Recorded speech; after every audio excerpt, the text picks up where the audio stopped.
nawandiseewo munabaawo ate ne sibalaba ne ku baloti sibalaba kati tembaganye ne ku baloti siza kukkiriza munafu kuvuganya ku ggwanga lino ku bantu bonna bali mu ggwanga mulino mumuvuganyemu abakaabo bukaabi ogamba Ssemwogere tebaaliwo ne Ssebaana ozambe musoose Simmwe musoose nga nange we mugamba nti sinze asoose Alien Skin avuddeyo n'awanyisiganya ebisongovu ne ba Foot Soldiers na buli omu eyabadde amuvumirira oba yabadde avumirira ekikolwa kye yakoze ekyokubeera nga yalumbye ekitebe kya National Unity Platform ekisangirwa wali eri e Makerere Kavule. Munnange atalabye katambi nga Alien Skin alumba ekitebe ne group ye egenda mu vidiyo eri wansi awo ye vidiyo gye twasoose okukola. Munnange tubadde tuli awo Alien Skin takutte wansi ne waggulu avuddeyo n'agamba bye mwogera nze sisobola kukkiriza abantu bakaaba oba ani akaaba nze bino si bigambo byange agambye mutasobola kukkiriza abantu bakaaba kubeera nga bafuga entebe ya Uganda ne tugamba bannange omwana Alien Skin talinamu yadde ensonyi ayinza atya okugamba nti abantu bakaaba nze bino si bigambo byange njagala nkuwa akatambi okeerabireko ogende mu comment section ombuulire gwe ebintu nga bino obirowoozaako ki wali obirabyeko oba Alien Skin he's at his best ebisigadde mu mumanyi. Clarity Source 256 akatambi kolaba wano ku mabbali ke katambi ke twogerako ate ke njagala okubeera nga nkakuwako eddoboozi weewulirireko. Omukulu Alien Skin yavuddeyo n'agamba nti temunyumya bya principal si yasoose nga we mugenda mugamba nti Alien Skin si yasoose ne principal si yasoose. Bino si bigambo byange bigambo bya Alien Skin kwaniriza gwe wenna atugoberera nenkubaza n'emirimu gy'otuusako engalo okola kyamannyo nnyini ddala subscribinga tekako notification bell ebisigadde obeere nga obitukwasa. Njagala mbeere nga nkuwa katambi kana ka Alien Skin omwerabireko then tukomewo ate ne post principal gyagambye Alien Skin sigwa asoose ebintu nga bino tubirabye. Principal wakakolaawe obe nawandiseewo munaabaawo nze gyenky'emisana munaabaawo omugambe muna meeting ezijejiwo ekigambo kyange siza kukkiriza munafu kuvuganya ku ntebe yaba ku president alina omwaka ate ne sibalaba ne ku baloti sibalaba kati tembaganye ne ku baloti siza kukkiriza munafu kuvuganya ku ggwanga lino ku bantu bonna bali mu ggwanga mulino mumuvuganyemu abakaabo bukaabi mutuswaza ate bwe kyomugamba muli bamaanyi Museveni am coming for you mbirooto bakuba enduulu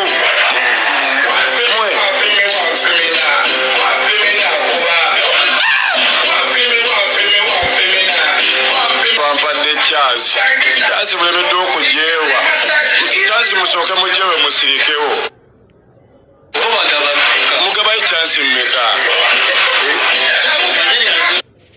ye chance mugaba mmeka mugambe kale mbeera siti chance mugambe zaggwayo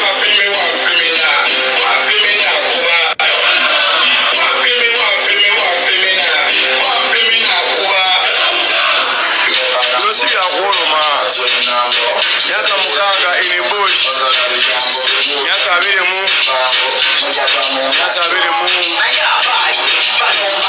25 years in struggle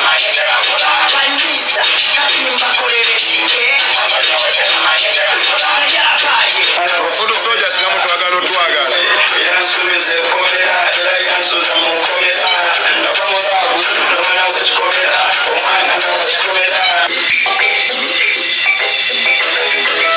temukkirizanga ebyo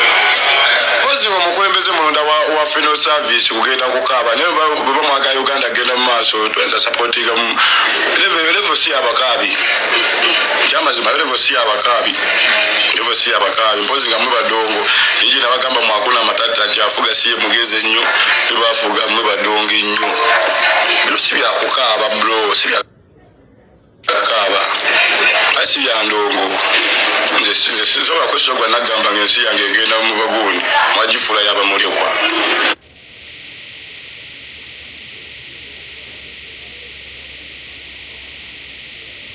mwewamalungi wabalemedde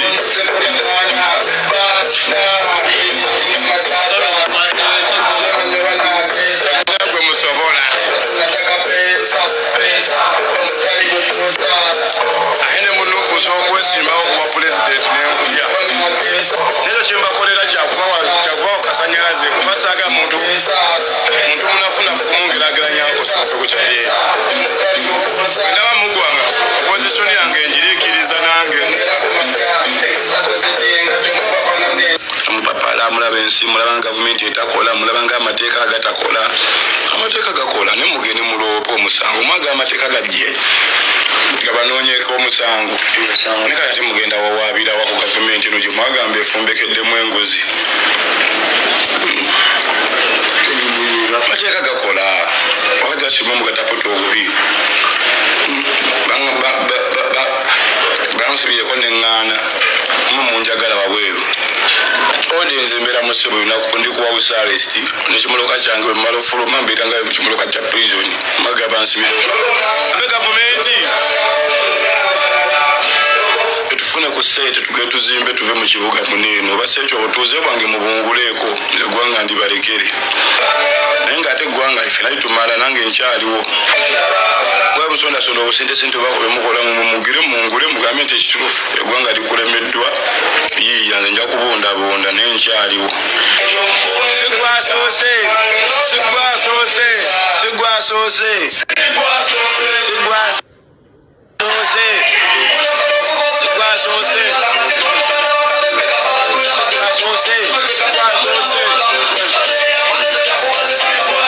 ogamba basemokere tebaaliwo nesebaana ozamba musoose munnange ebigambo nga byowo byewuliriddeko akatambi nga wookeerabiddeko Alien Skin yasinzidde gye yasinzidde n'abeera ng'awa ensonga ze n'agamba oba mugula obutuuze bwe mubugule mugambe Uganda emulemye mumuwe ssente mu butuuze bwe n'agamba oba sekyo tasobola kukkiriza bakaaba ne tugamba yiyi ani akaaba gwagamba obwana ono Alien Skin abakulu amanyi bawa mukwano yayisizaamu eggaali ng'akatambi bw'okalabye nze n'agamba nti Clarity Source 256 tubeerawo okubeera nga tukutuusaako ebyo byennyini ebibeera bituuseewo y'ensonga lwaki tuvaayo bwe buba butambi ne tubukuba munnange omukulu Bobi Wine yavuddeyo n'akola tweet n'agamba I personally not worried about Alien Skin but I'm worried for him teyeraliikiridde ku Alien Skin naye amweraliikiriddeko lwansonga n'agamba because we certainly know how the story ends nti buli omu amanyi bw'obeera nga ddala obadde okola ebintu nga bino nti nga gw'olowooza nti olina amaanyi ag'emabega ffenna tumanyi ebintu bino biggwa bitya munnange ejjukira n'agambye nti abantu ab'enjawulo baavuddeyo ne bakubako ekitaala ne bagamba nti Alien Skin si yasoose okubeera ng'akola ebintu bino wabula tulabe ku bantu nga Sipapa tulabe ku bantu ab'enjawulo naye ne Alien Skin mwe yavuddeyo munnaye mu katambi kolabye abagambye mugamba sinza asoose nammwe mmwe musoose nkugambye omuliro guno si gwakuggwa kati buli omu wakubeera ng'ate alaga nti neera w'amaanyi Alien Skin alina statement gy'akoze mu katambi kolabye n'agamba nti mugamba nti nabikoze kiro mubeerawo ddi nzije mbisanguleko njagala nzije nga bwe mulisagala mwekwasekwase mbwate yeze tetuliwo atutya nedda yababuuziza mubeerawo ddi mumuwa obudde abeere ng'ajja munnange ensonga ezo bwe zirifu omulimu gwaffe guba gwakutuusako information by notification gwekola kimu subscribinga tekako notification bell olwo ebintu nga bino n'ebirala bingi nnyo tebijja kubeera nga ate mukwano gwange bikuyitako munnange ensonga bwe zityo bwe ziri Alien Skin akutte wansi ne waggulu ekitebe yakirumbye kyokka alaga nti tolina buzibu mu kubeera ng'ate oba bafoot soldiers bagamba ki oba abantu bagamba ki mmwe mubimanyi ye talina kyamanyi nti tagenda kukkiriza bantu bakaaba mbu kubeera ku ntebe naye omwana ono kambere nga signing out mukwano gwange nkwagaliza olunaku olulungi nkwagaliza sekukulu ennungi nkwagaliza omwaka omujja omulungi gwe wena atugoberedde omwaka omulamba ng'oli ku Clarity Source. We totally appreciate. Merry Christmas and a Happy New Year to everyone. Kambere nga nkumwana mukwano gwange ngende nkwiyize ebirala nzikiriza nkugambe nti ciao see you then. I sign out.